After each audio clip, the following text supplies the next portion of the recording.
If your ASUS ExpertCenter powers up but only shows a black screen, these troubleshooting steps can get it working again. Learn how to repair Windows, fix boot issues, restore startup functionality, and recover your system. A lot of errors pertain to this problem, and we're going to go ahead and jump into what should hopefully be a pretty straightforward process, guys. And we're going to go ahead and jump right into it. So first thing I'd recommend doing would be to actually go ahead and boot to the troubleshooting utility on Windows 11. So if you do a hard power off 3 times in a row, Windows should automatically attempt to launch the startup repair utility. And if it doesn't find anything, it will give you the option to select advanced settings, in which case it will take you to a screen that looks like this. Now, if it does not take you to a screen that looks like this, or you're unable to get to that, you can also download the Windows 10 Media Creation Utility, or Windows 11. They probably will make a creation utility for Windows 11 at some point. And it doesn't really matter. You can actually run the Windows 10 utility on Windows 11 as far as I'm aware. And you should be able to run the troubleshooting utilities built in within it. So you just would go ahead and download it to an ISO file and then burn it to a DVD or USB. It'd have to be about 4 gigabytes or more. It couldn't be a small USB flash drive, and it couldn't be a CD. It'd have to be a DVD. And then you boot your computer from it. So depending on the computer manufacturer, you'd have to tap a different key on your keyboard in order to launch that menu, in order to select what boot drive you want to go off of. So it could be anything between the escape key, F2, F8, F12, for example. And those are the function keys on the top of your keyboard. So you may have to just do a little bit of trial and error. Shouldn't take you more than a couple minutes. Googling it would probably be best before you even begin. But anyway, we're ready to go ahead and jump right into it. So we're on the choose an option page. So these will look very similar whether you're booting from it directly within Windows itself, or if you're plugged in a USB flash drive with the media creation utility installed and you selected the recovery option. So when you are setting up your Windows 11 installation or Windows 10, depending on the drive you're using, there should be an option to repair your computer in the bottom left corner of the dialog window, one of the first screens that comes up. You go ahead and select that, and then it would take you to a troubleshooting screen like you see here. And you want to go ahead and select troubleshoot, reset your PC, or see advanced options. And then there are going to be a whole bunch of options in here that we're going to explore in today's video. The first one, we're going to actually go underneath advanced options and then select startup repair, fix problems that keep Windows from loading. So go ahead and select that first.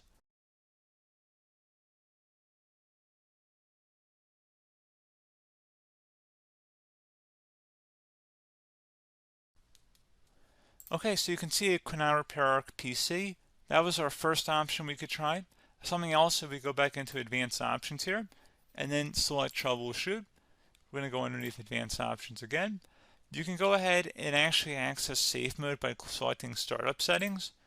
And then if you select the restart button, you have the option on the screen select safe mode with networking, which will give you a key on the screen. It'll tell you which key to press to enter that. I believe it's the F7 key. It'll do that for you. I'm not going to go over that in today's tutorial because I don't really want to go into safe mode, but you're more than welcome to attempt that by going into here and then selecting restart. Again, it'll launch another screen. It'll say what key do you want to press, and it'll give you like 7 or 8 different options, and you want to select safe mode with networking. There's also an option for a command prompt too, but that's going to be something we're going to cover later in this video, and we don't even have to go through that in order to access it. So that's why I'm not going to really push for that, because unless you know exactly what's causing the problem, you probably don't need to go into safe mode.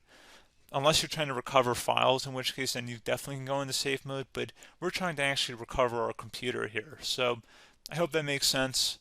Something else we can also try here as well would be to uninstall updates, remove recently installed quality or feature updates from Windows. So if you go ahead and select that, you can uninstall the latest quality updates, which generally is the more day-to-day updates.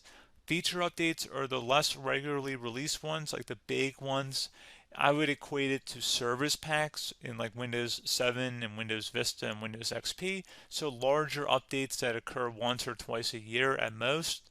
And the quality updates are more just a regular update. So probably obviously depend, it'll take longer if you're going to try and uninstall the latest feature update versus quality update.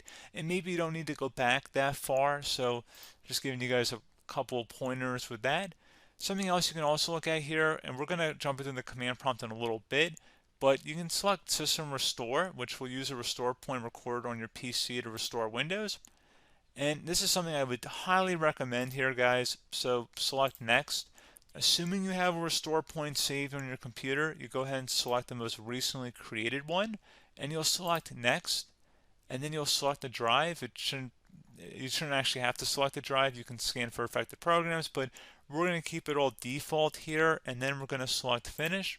So once started, System Restore cannot be interrupted. Do you want to continue? I think we're going to select yes. I don't think we have anything better to do on our computer right now, so just give it a moment here to initialize. It will take a couple minutes to run, obviously depending on how large your hard drive is and how much is saved on the System Restore point. So just give it a couple minutes here.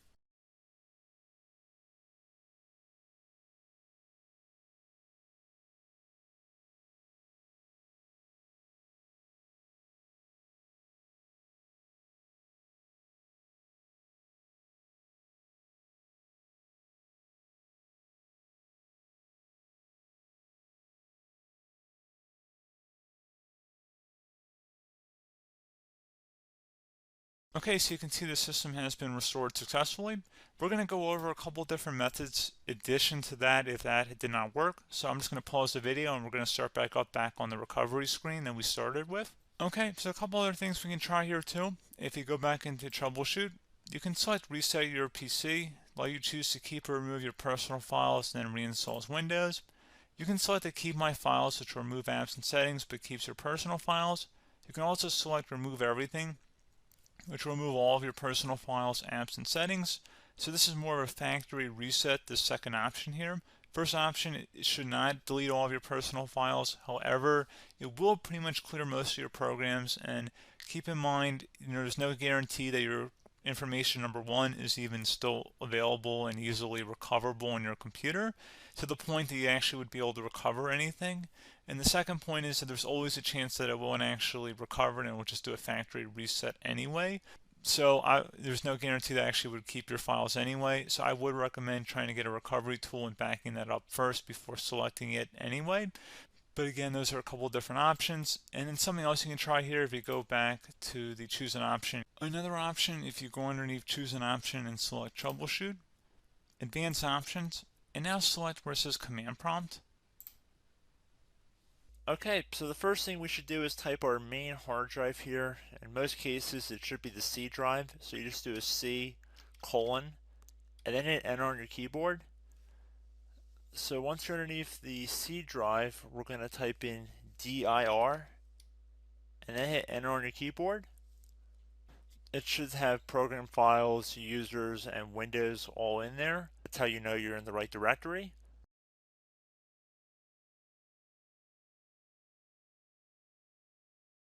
In some cases, it might be the D drive as well, so just keep that in mind.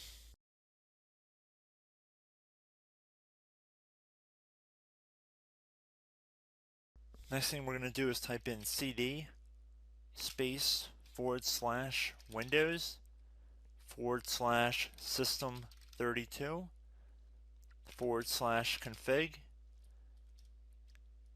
and then you're going to hit enter on your keyboard.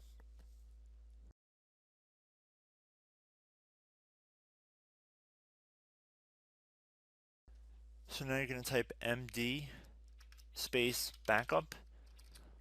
If you've seen other tutorials, it might also say to put down md backup. That's because the backup name is pretty common when you want to back something up. So you can name this whatever you want, doesn't have to be backup. So if you've already made a backup folder in the past, you could do backup 1, for example. So once you're done setting the name you want the backup to be called, hit enter on your keyboard again.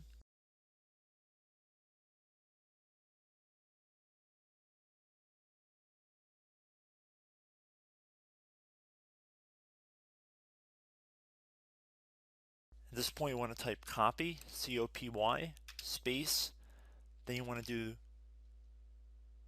the star symbol above the 8 key, then do a period or a dot, whatever you want to call it, then another star sign, and then another space, and then type backup, and then hit enter on your keyboard.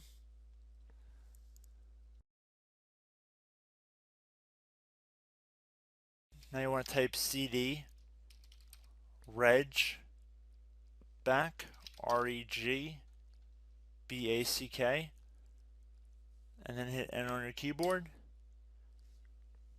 So now that we are under the reg back, so now you want to type dir again, and then hit enter.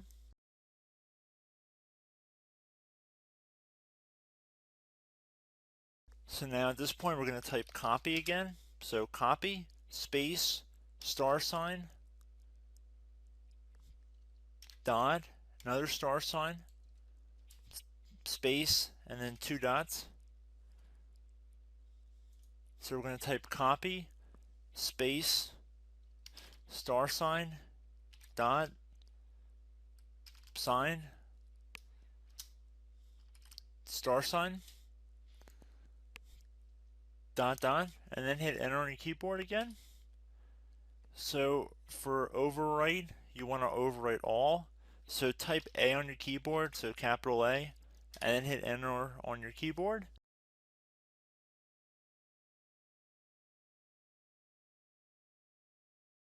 So at this point you should be good to go. You can close out of the command prompt window, and if you accidentally continue to Windows 10 you should be all set. So I hope one of these 3 or 4 different methods we went through in this tutorial helped you guys out. Again, I'm not sure if you guys heard me earlier, but try to go back into your safe mode if possible and uninstall any programs you know might be conflicting with the Windows startup if you can get into safe mode. So just keep that in mind. Something very simple like that could be blocking up everything. So again, I hope this tutorial helped you guys out, and I will catch you in the next tutorial. Goodbye.